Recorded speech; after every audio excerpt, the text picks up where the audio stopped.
Let's talk about email deliverability. It is so key in most of our businesses to have our emails actually getting into the email boxes, the inbox, not the spam box, not the promotions tab of everybody that we send it to. This is the lifeblood of our business. We need to understand how to do it. But there are a lot of people who teach a lot of tricks and a lot of things to do to increase your deliverability. But really, there's only one thing that makes most of the difference in the email deliverability world. That simple one thing, that key to getting your emails delivered: don't send emails to people who don't want them.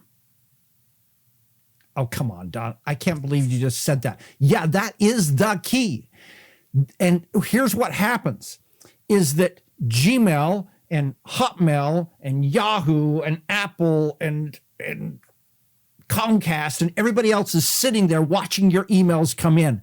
And what they're doing is they're saying, if people don't want them as determined by their email behavior, I'll talk more about this in just a second, then we don't want to deliver those into their email box. So what does their email behavior mean? So if people are not opening your emails, spending some time on them, and clicking your links, that is what we mean by email behavior. What they actually do when they receive emails from you. And the key thing is this. The key determinant is what they do. Do they open, read, and click? Not did they tell you that they wanted to be on your email list by opting in? Because here's the problem. Gmail and Comcast and all those other guys, they don't know whether you opted in or not. All they see is the actions that people take when they get an email from you.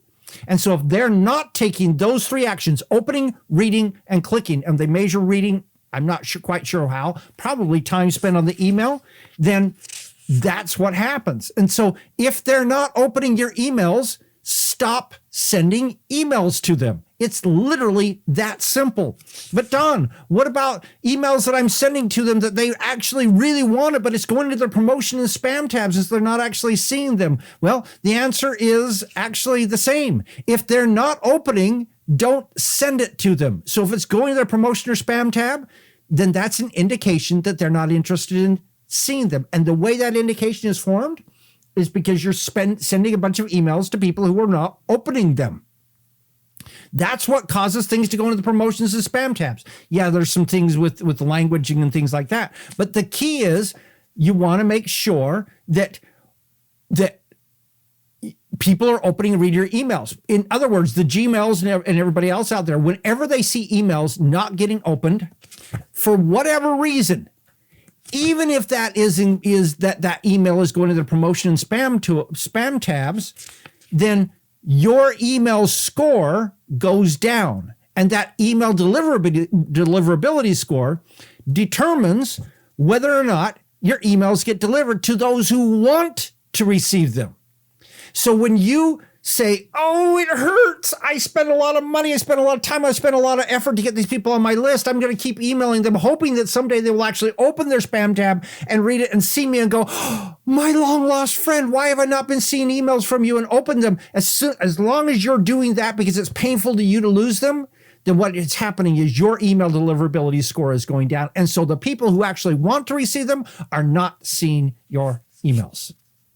That's the way the math works. It's cruel, but that's the way that math works. So let's talk about the implications of this, what this means for you as an email sender. Now, I'm not going to talk about things like double opt-in, all those kinds of things like that, because those are some of the tricks on the outside. The important things you should be doing, you should definitely be double opting people in, those kinds of things.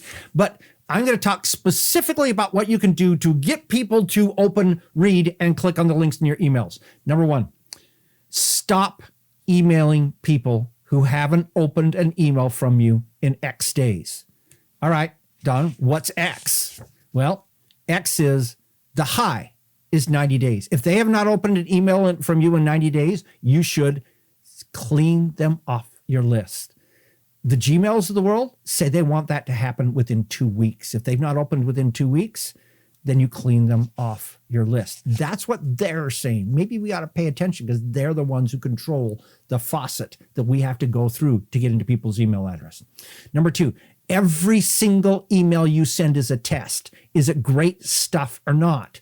You can write a promotional email. If you write it in a way that it's great stuff, then people open it and read it and continue to go on. And so recognize that great stuff is the test. And every email you send, don't ever just send out an email without some thought and everything. But the other side of that pendulum is you need to be emailing frequently. If you say, oh, Don, you just said that every email is a test and I'm nervous and so I don't want to send this one out because maybe it won't be amazing.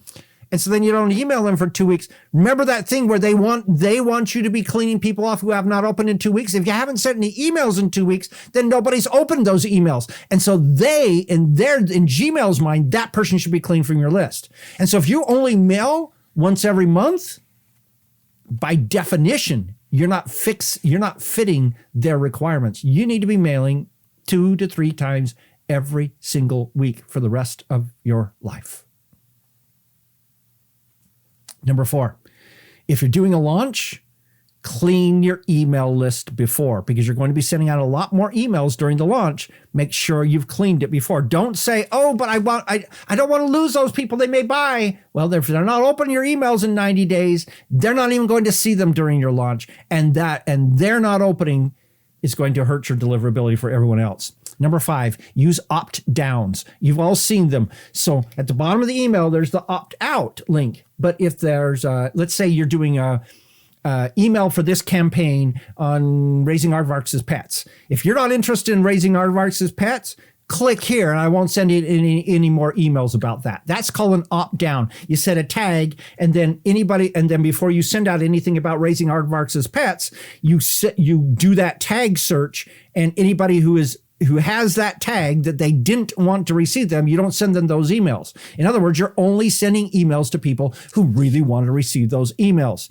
So what it all comes down to, the whole essence of email deliverability is the better you do at list cleaning and sending out quality content, the better your deliverability, because it indicates who wants to receive your emails. Get good at that. It's simple. There are no tricks. It's simple math. Are people opening, reading, and clicking on your email? That's what determines your email deliverability score. Final words. Only email to those who want emails from you on that particular subject. There's your key to email deliverability. You may not like what I said, but it's life. What's your thoughts? Let me know in the comments. This is Don Crowther saying, just go do this stuff.